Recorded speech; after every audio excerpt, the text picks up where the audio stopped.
Buenas, nosotros somos estudiantes de la Universidad Francisco de Paula Santander y en el día de hoy le daremos una sesión educativa de varios temas que explicaremos a continuación. Es presentado por Ángelo Sebastián Vesga, Carol Tatiana Nieto, Vanessa Belén Guerrero, Paula Daniela Triana y María Fernanda Riveros.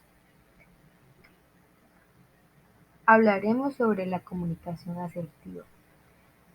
Primero, ¿qué es la asertividad? La asertividad es un modelo de relación interpersonal que consiste en conocer los propios derechos y defenderlos, pero respetando a los demás. Tiene como premisa fundamental que toda persona posee derechos básicos o derechos asertivos. La comunicación. La, comuni- la comunicación es una condición esencial para el ser humano, necesaria para la supervivencia, pues el hombre establece relaciones interpersonales y logra realizarse plenamente. La comunicación asertiva es una forma de expresión consciente, congruente, clara, directa y equilibrada, cuya forma es comunicar nuestras ideas y sentimientos o defender nuestros legítimos derechos, sin la intención de herir o perjudicar, actuando desde un estado interior de autoconfianza en lugar de la emocionalidad. Los tipos de comunicación. Tenemos comunicación agresiva, que es el estilo de comunicación se sitúa en un plano opuesto a la pasividad. Se caracteriza por la sobrevaloración de las opiniones y sentimientos personales, obviando o incluso despreciando a los demás. Tenemos la comunicación asertiva, que es aquel estilo de comunicación abierto a las opiniones ajenas, dándoles la misma importancia que a las propias. Parte del respeto hacia los demás y hacia uno mismo, aceptando que la postura de los demás no tiene por qué coincidir con la propia y evitando los conflictos sin por ello dejar de expresar lo que se quiere de forma directa, abierta y honesta. Tipo de comunicación pasiva o no asertividad. Es aquel estilo de comunicación propio de personas que evitan mostrar sus sentimientos o pensamientos por temor a ofender, a ser rechazados o incomprendidos. Infravaloran sus propias opiniones y necesidades y dan un valor superior a las opiniones ajenas. Las características de la comunicación asertiva. Tenemos dos divisiones, que son la conducta no verbal y la conducta verbal. En la conducta no verbal tenemos como un buen contacto visual, una voz fuerte y audible, un tono apropiado, una postura relajada para dar más seguridad, ser asegura de que el otro u otros comprendieron el mensaje. Conducta verbal: un lenguaje directo, no evalúa ni critica destructivamente a los demás, pregunta por alternativas a los demás, expresa lo que se siente y cree de manera respetuosa. Estilo de comunicación asertiva. Tenemos las soluciones y las consecuencias de ello. Las soluciones: uno puede negociar, no se debe ganar por sentimientos negativos, confronta los problemas y escucha. Las consecuencias: aumenta su autoestima, autoconfianza, buenas relaciones, motivador y ser un buen líder. Herramientas de la comunicación. Herramientas de comunicación asertiva.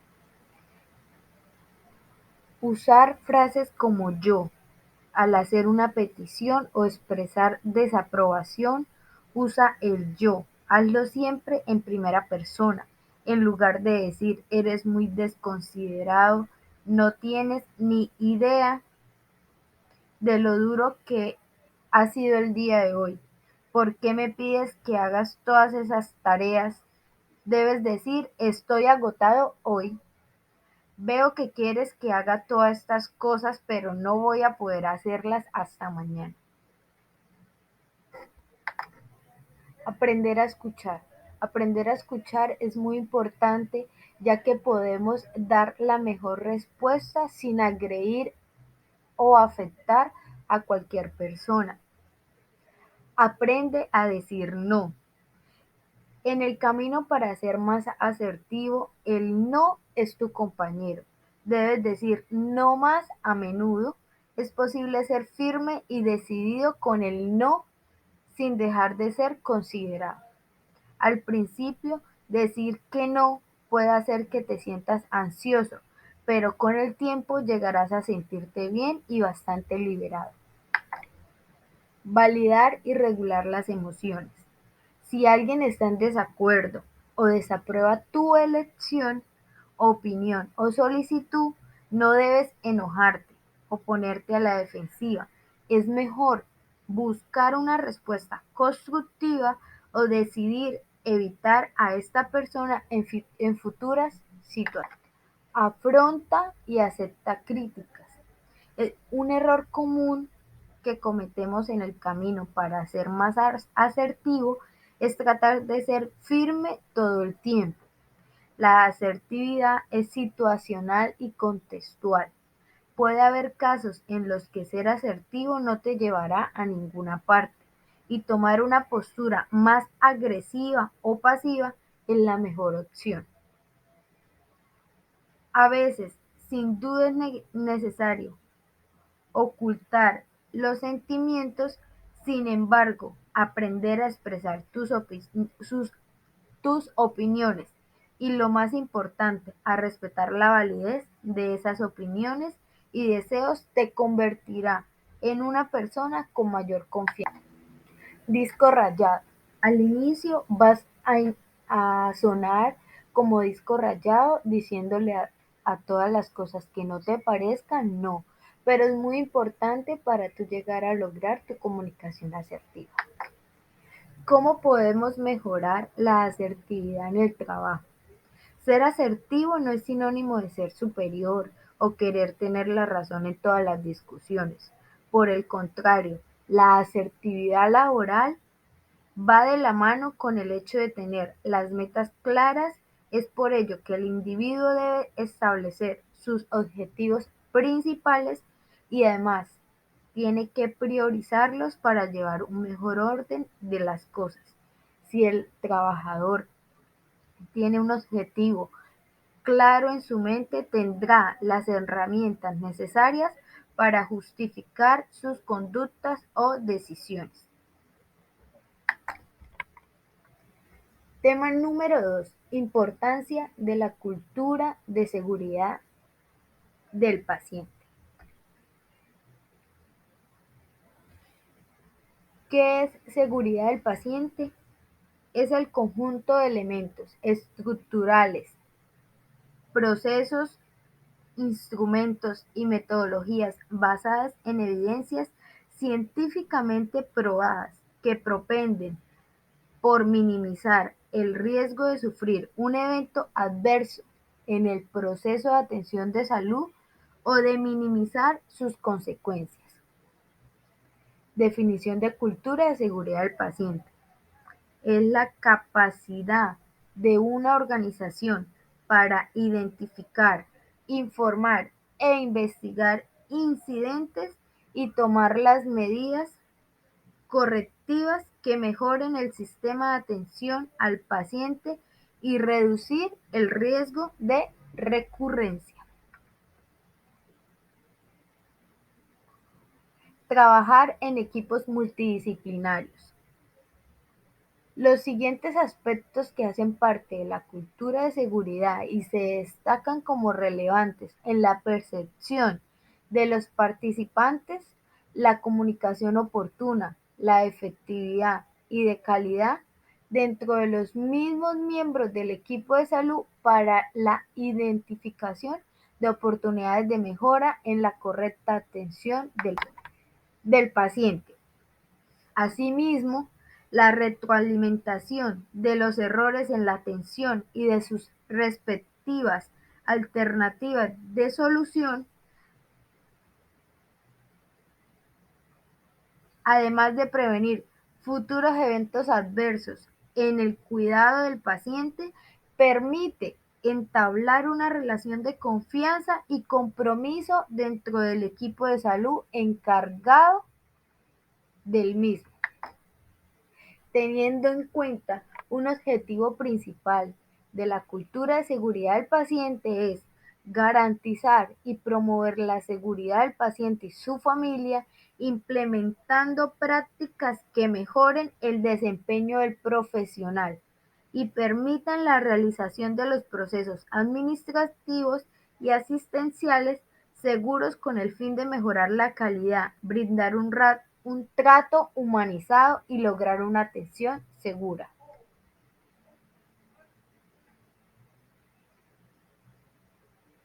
Construcción de la política. Primero, los eventos adversos no son usualmente culpa de las personas. Las instituciones deben considerar la posibilidad de un error humano y de fallas en los procesos cuando los mismos son diseñados. 2.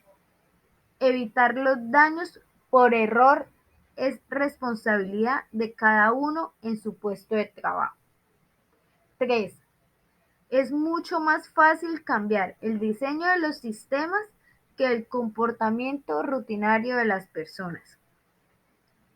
Cuarto, aunque los daños involuntarios a los pacientes no son inevitables, en su mayoría sí se pueden prevenir.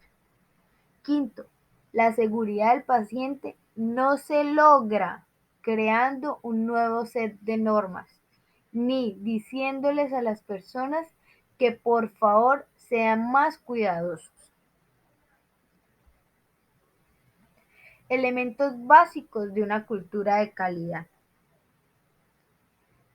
El compromiso con el aprendizaje continuo y el rediseño de procesos. Un sistema de identificación, mitigación y evaluación de errores. Un proceso para asegurar las competencias clínicas, técnicas, interpersonales y analíticas en la gestión de calidad y en la planeación de la atención y desarrollo de los procesos. Una metodología en toda la organización para establecer prioridades, desarrollar metas y objetivos, además de gestionar el desempeño. Y muy importante, una colaboración interdisciplinaria y el trabajo en equipo como normas. Tema número 3. Indicadores en salud.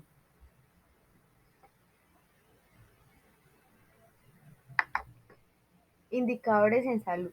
Los indicadores son variables que intentan medir u objetivar en forma cuantitativa o cualitativa sucesos colectivos, especialmente sucesos biodemográficos, para así poder respaldar acciones políticas, evaluar logros y metas.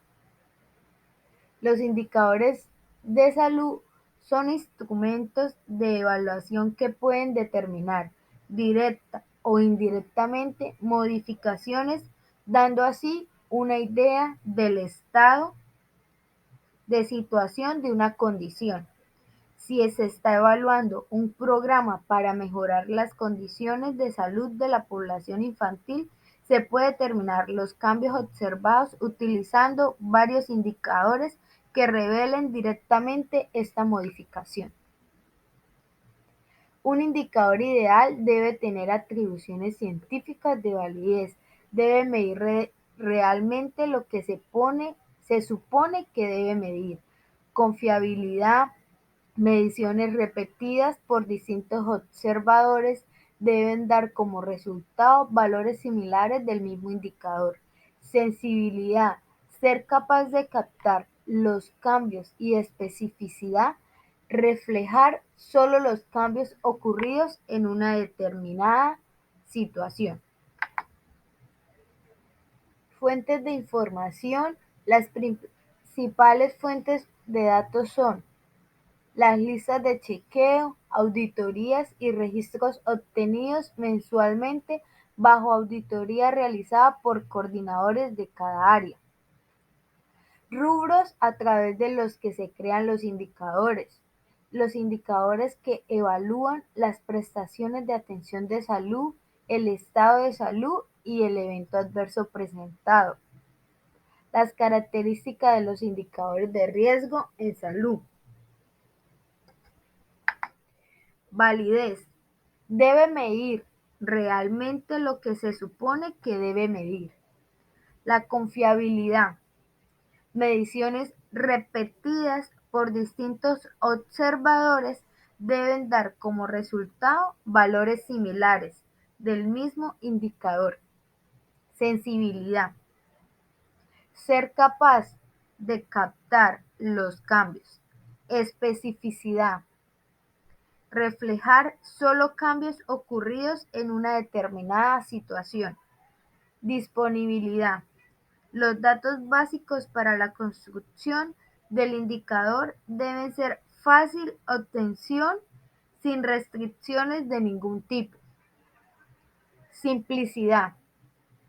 El indicador debe ser de fácil elaboración y el alcance, que es muy importante, debe sintetizar el mayor número posible de condiciones o de distintos factores que afectan la situación descrita por dicho indicador.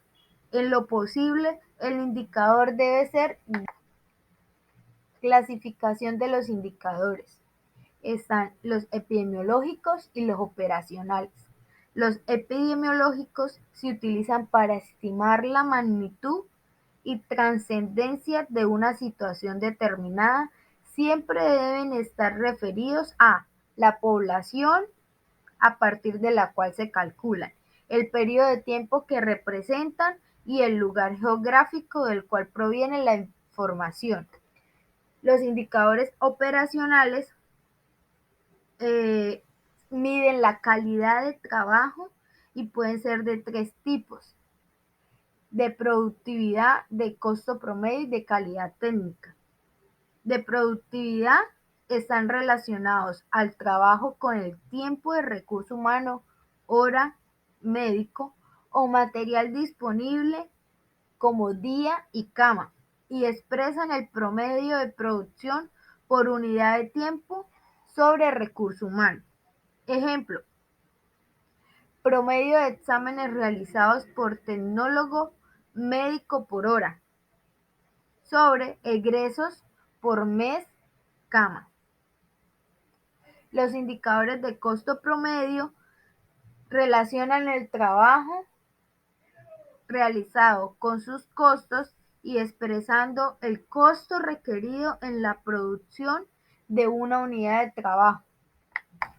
En general, expresan la proporción de trabajo realizado dentro de un determinado patrón o estándar. Y en el indicador operacional de calidad técnica relaciona el trabajo realizado con los índices de eficiencia aceptables o convenidos para dicho trabajo. En general, expresan la proporción de trabajo realizado dentro de un determinado patrón o estándar. Los beneficios de realizar indicadores de riesgo de salud.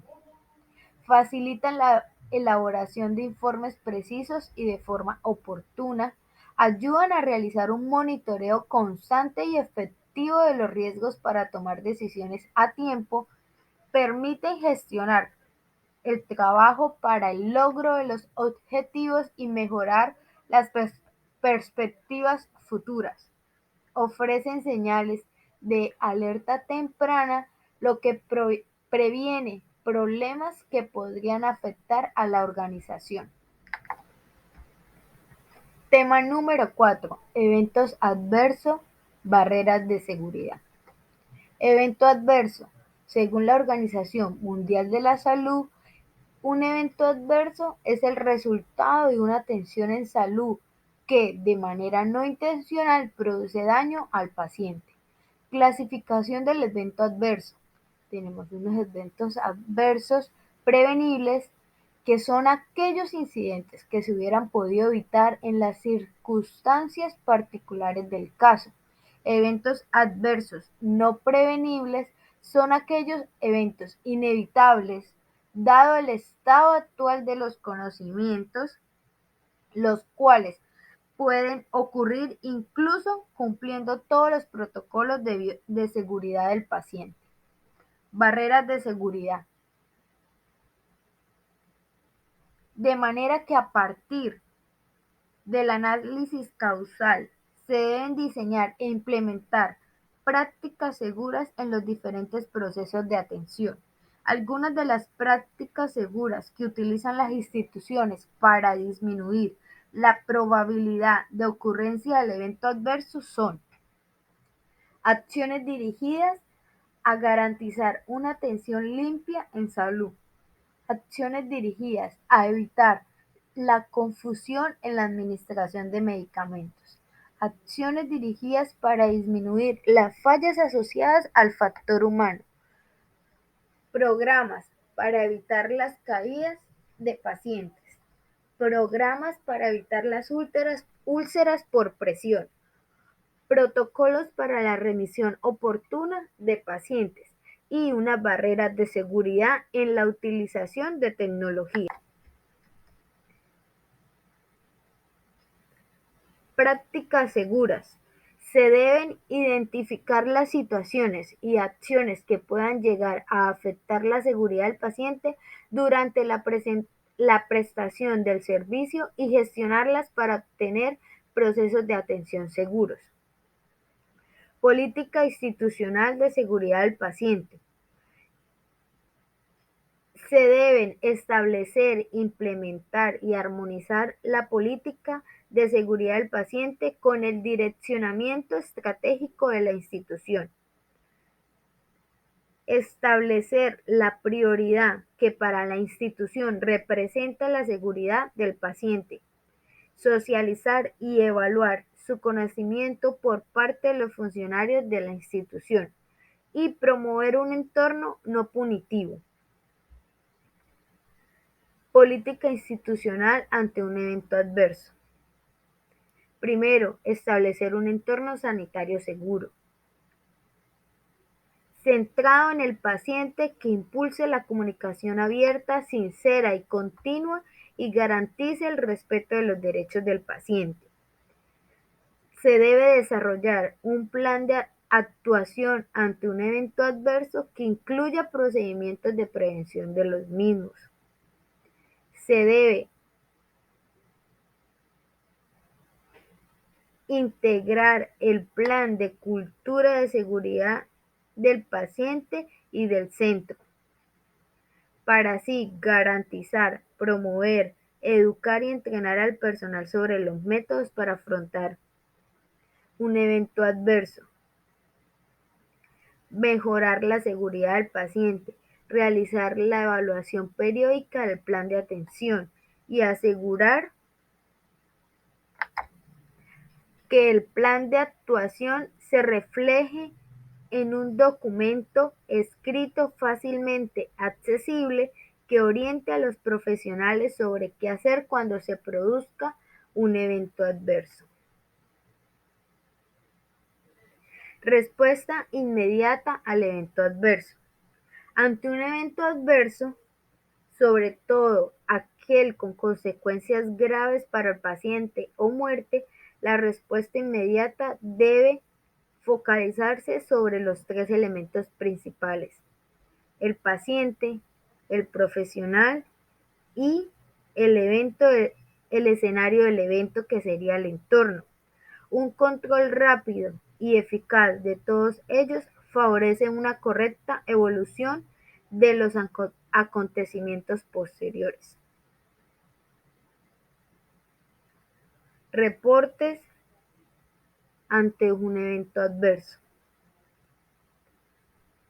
Un sistema institucional de reporte de eventos adversos implica la definición de proceso para el reporte de eventos adversos. ¿Qué se reporta? ¿A quién se le reporta? ¿Cómo se reporta?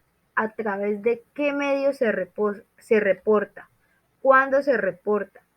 ¿Cómo se asegura la confidencialidad del reporte? Si se trata de solo autorreporte o puede existir reporte por otros. El proceso de análisis de reporte y retroalimentación de quien lo reportó. ¿Cómo se estimula el reporte en la institución? Análisis ante el evento adverso. Para que el reporte sea útil es necesario que se desarrolle un análisis de las causas que favorecieron la ocurrencia del evento adverso, que es el Protocolo de Londres, es la metodología utilizada ampliamente en Colombia y recomendada para el análisis de los eventos adversos. Tema número 4. Guías de práctica clínica. Las guías de atención son un instrumento que contiene los lineamientos técnicos para la atención, orientación al personal de los servicios y se aplican a las personas que presentan un determinado problema o situación de salud, con un enfoque de promoción, prevención, diagnóstico, tratamiento y rehabilitación en la red de servicios de salud.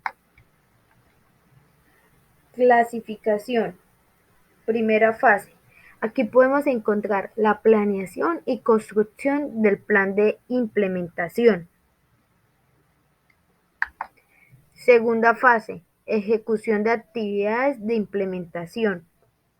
Tercera fase. Monitorización y seguimiento de la implementación.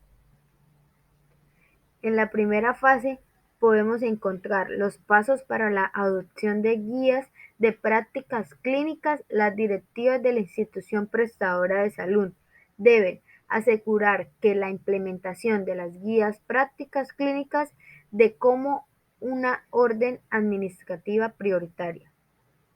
Introducir la GPC como parte del proceso de garantía de calidad. Nombrar a un representante que acompañe al equipo de implementación. Crear políticas institucionales de apoyo a la implementación. Determinar la dependencia, unidad o división de la IPS y el funcionario responsable directo del proceso de implementación. Incluir los avances del proceso dentro de las agendas de trabajo.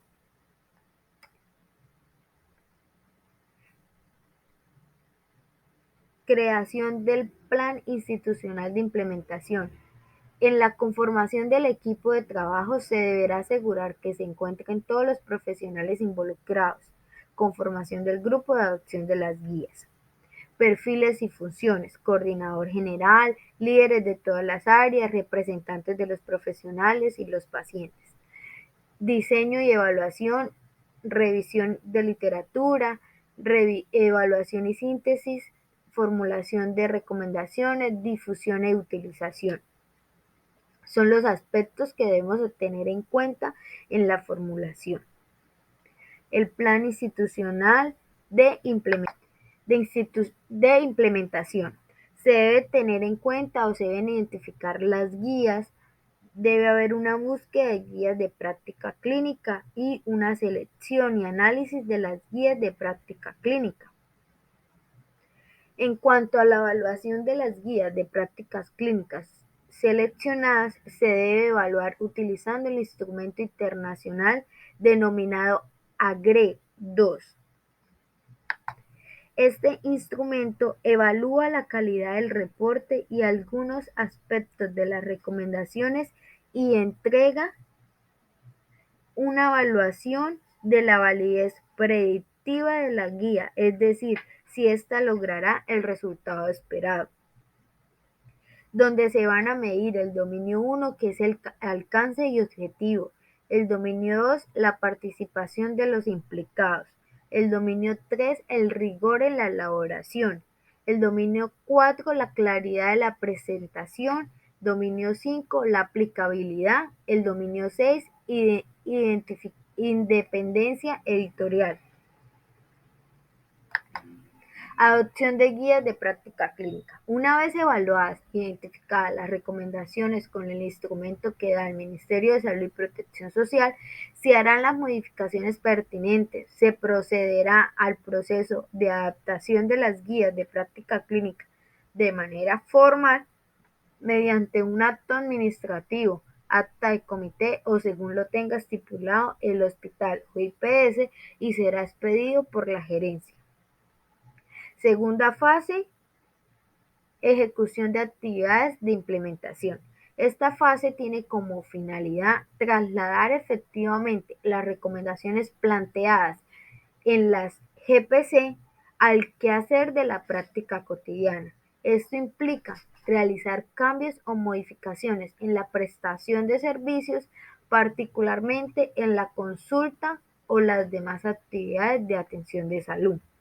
Tercera fase, monitorización y seguimiento de la implementación, con el fin de tomar las mejores decisiones en términos de efectividad de la GPC. De acuerdo con cada contexto en particular, se deben considerar varios factores a evaluar. 1. ¿Cuáles son los beneficios y costos probables requeridos para cada estrategia de mejoramiento? 2. ¿Cuáles son los beneficios y costos probables como resultado de cualquier cambio en el comportamiento del proveedor? La monitorización. La responsabilidad es del grupo evaluador. Son determinación de los indicadores de asesoría metodológica, análisis de los resultados, socialización y diseminación de los resultados, elaboración de un informe que incluya las intervenciones pertinentes para mejorar la adherencia a las recomendaciones y la recolección de las mediciones. Plan de evaluación de la implementación de la GPC. Para realizar la evaluación de la implementación de la GPC se debe tener en cuenta: las guías de práctica clínica son recibidas, leídas y utilizadas por los profesionales responsables. Métodos son requeridos para evaluar el conocimiento de las guías de práctica clínica. Métodos claros de evaluación. Profesionales responsables de evaluar la GPC. Frecuencia de las evaluaciones o auditorías de control. Disminución de la morbilidad en los pacientes con la implementación de la GPC. Componentes de evaluación.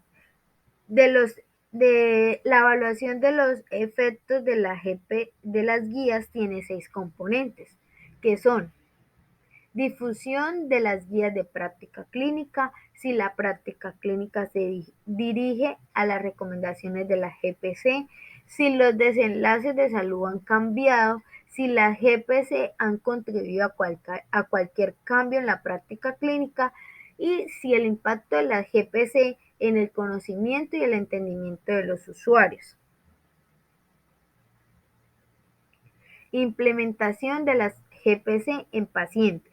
Su implementación está basada principalmente en estrategias de difusión definidas por la IPS Clinical House, entre las que se encuentran medios de comunicación internos, medios de comunicación externos y medios de comunicación personalizados. En los medios de comunicación internos tenemos el manual de bienvenida, el buzón de comunicaciones, las carteleras, las circulares, cartas u otros documentos como folletos, boletines, revistas, en fin. Los medios de comunicación externos tenemos las plataformas del Ministerio de Salud, correo electrónico y mensajes de texto. Medios de comunicación personalizados, los programas específicos, las reuniones con dirigentes, encuestas, eventos internos y videoconferencias. En cuanto a la revisión de la GPC, serán revisadas en forma continua por cada uno de los grupos clínicos participantes en su adaptación, en especial si hay nuevas recomendaciones o evidencia científica. Sin embargo, no deben pasar más de 5 años sin que dichas guías sean actualizadas en forma sistemática y detallada. Muchísimas gracias por su atención y esperamos su colaboración en todo lo indicado en nuestra educación educativa.